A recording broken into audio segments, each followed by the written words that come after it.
Hi, everybody, and welcome to Three Questions, where I ask a guest to choose three out of five questions, and we talk about them and talk about stuff. And I am really honored to be talking with Tyler Rablin today. Tyler Rablin is a teacher, a coach, an author, a consultant who specializes in assessment and technology, which are two topics that I have a uneasy relationship with. But one of the reasons why I love Tyler's work is that every time I hear him talk about assessment or technology, it is deeply rooted in kid centered, authentic pedagogies that feel real and beautiful and full of meaning. I knew that when I was doing this series, one of the things I've been doing is reaching out to people that I don't know yet or haven't met yet in person, who I just know their work from afar. And Tyler fits that description because this is actually our first meeting here recorded, which should be hilarious and fun and good. So thank you and welcome, Tyler. Thanks for coming on. Well, thanks for having me on here. I'm just excited to get to meet you, and it'll be fun to get to talk.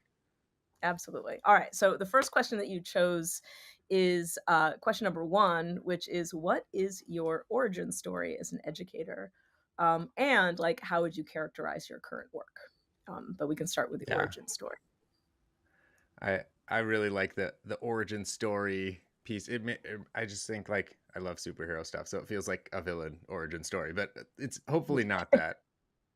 So I started my teaching career in 2012, and so like I always grew up around cities, and that's just what I was used to. And then 2012, like I graduated, and everyone was like, "There's going to be teaching jobs everywhere," and there somehow wasn't teaching jobs anywhere. I was in Portland at the time, Yeah. and so I moved out to like rural Eastern Oregon, Milton Freewater, kind of middle of nowhere, and started teaching there.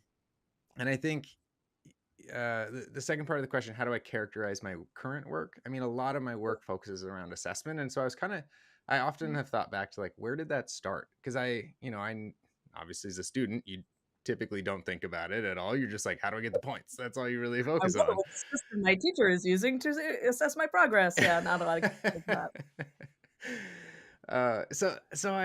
But I think it's kind of my interest in assessment started there, and it started with a student who at the time I taught juniors, and so she was in my junior English class, and we talked books all the time. Like, she was an incredible writer. She would give me like just stories she was writing all the time, and I loved reading them. And at the end of the year, she failed my class like abysmally, like really really low failing grade, because she wasn't doing the things that I was telling her to do. And I realized in that moment, like, it didn't have anything to do with learning. Like, there was this huge disconnect, and I didn't understand how to fix it or what I could do. And so I think sort of that failure, that and not really that failure, that student that I recognized, like, I didn't do something right by that kid. Mhm, mhm. That was really the origin of like, I got to figure out a way to do this better for kids. And so that's why now, like, my goal with my assessment system, or any teacher I work with now, is, like, there's an element of school that just exists where there are certain tasks that need to be done, and like it's hard to get around that. But how do we create flexibility in that for the kids that maybe don't fit that system perfectly, so that they can still see their brilliance reflected somehow in that grade book, even if it's not the exact way we expected that to happen? I love that. I love that. I'm going to follow up because I still want to poke into your origin story a little bit. But the whole thing of assessment is like, we may have different systems and different ways of doing it, but it's like, how do I attempt to put like a point value on the things that I actually value, right? The things that I Mhm. actually care about that kids are doing, as opposed to all compliance. It's cool. So origin story, I get there wasn't a job in Portland. I have a friend who teaches in Portland, and I can concur that teaching jobs are hard to find in Portland. It's like all the Mhm. Portland hippies are like trying to get jobs teaching. Like, well, I don't know what to do. But why teaching? What is it? What was the thing, right? Because for me, the origin story in superheroes is about like the Joker falling in the vat of acid, right? If it's a villain Mhm. origin story. So, what's your vat of acid?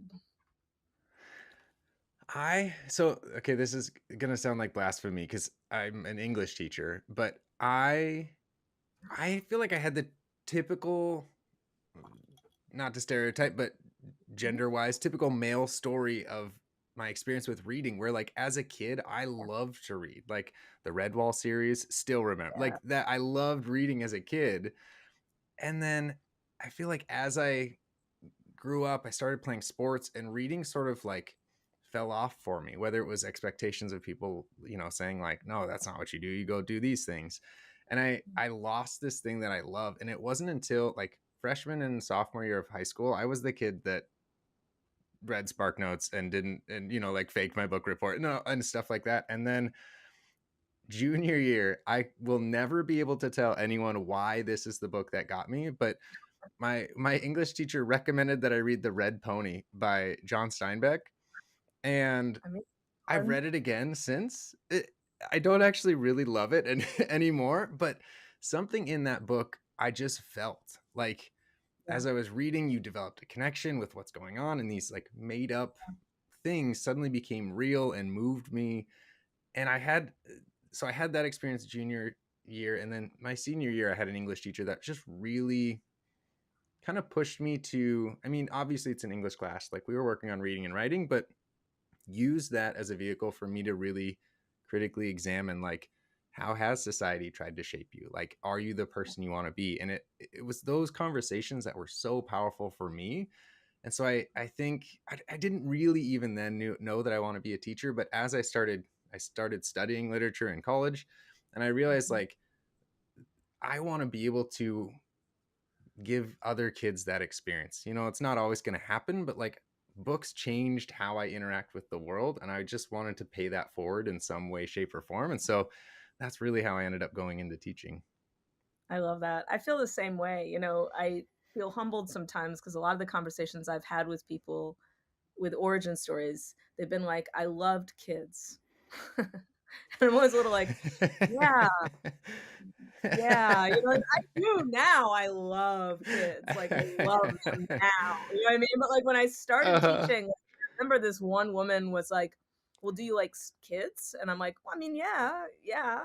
And she's like, "Well, you can't be a teacher if you don't love kids." And I got so scared, I'm like, "Oh, no, I think I do." But what I loved was, that sounds so dorky, but I loved ideas. Like, I loved Mhm. discourse. I love the way that English classrooms for me also in high school, I also didn't read any of the books ever, until senior year when I had a teacher who knew how to talk to kids, like, same very similar story, and I loved the space of the English classroom and the things that people talked about in there. It sounds Mhm. similar, right? That, yes, I like kids, yes, I care about the youth, but that sort of, it was almost like an arranged marriage that way, like, that love came later Yeah. through our You get in there and relationship. then you're just like, wait, these kids are awesome. How could I not enjoy being around them? They're amazing. I know, and I taught middle school, so I don't know what is wrong with me, but I love them.